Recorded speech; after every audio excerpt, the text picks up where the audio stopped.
Hello my dear family, welcome to మీ సుధక్క ముచ్చట్లు. ఈరోజైతే మరొక లంచ్ బాక్స్ రెసిపీతో వచ్చేసానండి. అదేనండి, క్యాబేజీ ఫ్రైడ్ రైస్ చేశాను. ఫ్రైడ్ రైస్ అంటే పిల్లలకి చాలా ఇష్టం కదా. రెగ్యులర్గా కాకపోయినా కూడా అప్పుడప్పుడు అయినా ఇలా చేసి ఇస్తూ ఉంటాను పిల్లలకు. అసలు ఆలస్యం చేయకుండా వీడియోలోకి వెళ్ళిపోదాం. క్యాబేజీని ఇలాగా సన్నటి ముక్కలుగా కట్ చేసుకున్నాను. ఉల్లిపాయ పచ్చిమిర్చిని కూడా అలానే కట్ చేసుకున్నాను. తర్వాత ఒక 4-5 వెల్లుల్లి రుబ్బెలను పొట్టులు తీసేసి సన్నటి ముక్కలుగా కట్ చేసి పెట్టుకున్నాను. కొంచెం మందంగా ఉండే ప్యాన్ని స్టవ్ పైన ఉంచుకొని 3 టేబుల్ స్పూన్ల ఆయిల్ని వేసుకున్నాను. ఫ్రైడ్ రైస్ అంటేనే కొంచెం ఆయిల్ ఎక్కువ పడితేనే అప్పుడు మనకు రైస్ అనేది విడివిడిగా వస్తుంది వేగినప్పుడు. కొంచెం హై ఫ్లేమ్ పెట్టేశాను స్టార్టింగ్లో. అయితే కొంచెం నూనె వేగిన తర్వాత ఇందులోకి కొద్దిగా జీలకర్రను వేశాను. జీలకర్ర కూడా కొంచెం చిట్లిన తర్వాత సన్నగా తరిగి పెట్టుకున్న వెల్లుల్లిపాయ రెబ్బల్ని కూడా వేసేసాను. మీకు నచ్చితే అల్లం వెల్లుల్లి పేస్ట్ కూడా వేసుకోండి. నేనైతే ఈరోజు ఈ విధంగా చేస్తూ ఉన్నాను. మసాలాలు అవి పిల్లలకు ఎక్కువగా పెట్టకూడదు అని చెప్పే కాన్సెప్ట్తో. తర్వాత ఇలాగ తరిగి పెట్టుకున్న పచ్చిమిర్చి ముక్కలను అలానే ఉల్లిపాయ ముక్కలను కూడా వేసేసి ఒకసారి బాగా కలిపేస్తూ ఉన్నాను. ఈ ఉల్లిపాయ మెత్తబడే వరకు ఉండాల్సిన అవసరం ఏం లేదు. అలా వేసిన తర్వాత వెంటనే మనం క్యాబేజీ వేసేసుకోవచ్చు. క్యాబేజీని ఇలాగా సన్నగా పొడువుగా తరుగుకున్నాను. ఇది కూడా వేసేసుకొని రుచికి సరిపడినంత, అంటే ఈ క్యాబేజీ ఉడకడానికి మనం కొంచెంగా పైనుంచి ఉప్పు చల్లామంటే క్యాబేజీ అనేది త్వరగా ఉడికిపోతుంది కదా.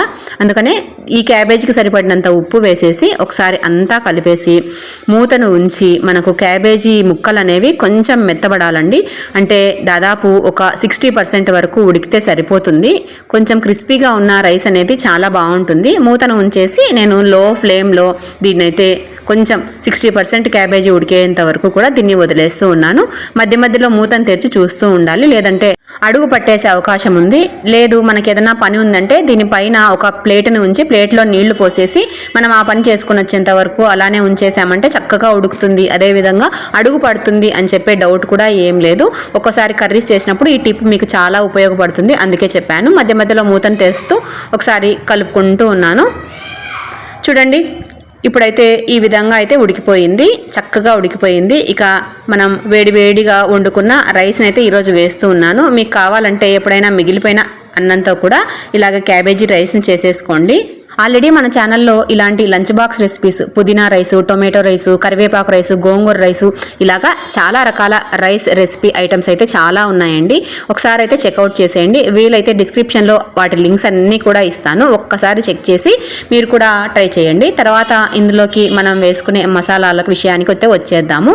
ఇవి కొంచెం 60% వరకు ఉడికిన తర్వాత నేనైతే ఇక్కడ ఒక టేబుల్ స్పూన్ వరకు గరం మసాలాను వేస్తున్నాను. అలానే ఈరోజు నేను దీంట్లోకి చోలే మసాలాను వేస్తున్నానండి. మన ఇష్టం అండి. ఈ మసాలాలు ఏవి మీ దగ్గర లేవనుకోండి, 1 టీ స్పూన్ ధనియాల పొడి, ఇంకో టేబుల్ స్పూన్ జీలకర్ర పొడి, అంటే వేయించి చల్లార్చి పొడి చేసి పెట్టుకున్న జీలకర్ర పొడిని వేసుకోవాలి. తర్వాత ఇందులోకి టేస్టింగ్ సాల్ట్ని వేస్తున్నానండి. దీన్నే మనం చైనా సాల్ట్ అని కూడా అంటాము. ఇది ఆరోగ్యానికి అస్సలు మంచిది కాదు. నేను చాలా తక్కువగా చేస్తానండి అసలు ఇలాంటి రెసిపీస్ అయితే. కాబట్టి నేను రేర్గా చేస్తాను కాబట్టి కొంచెం తిన్నా కూడా ఏమి ఇబ్బంది అనిపించదు. రెగ్యులర్గా తింటేనే మనకి ఏదైనా సరే ఎఫెక్ట్ అనేది చూపిస్తూ ఉంటుంది కదా.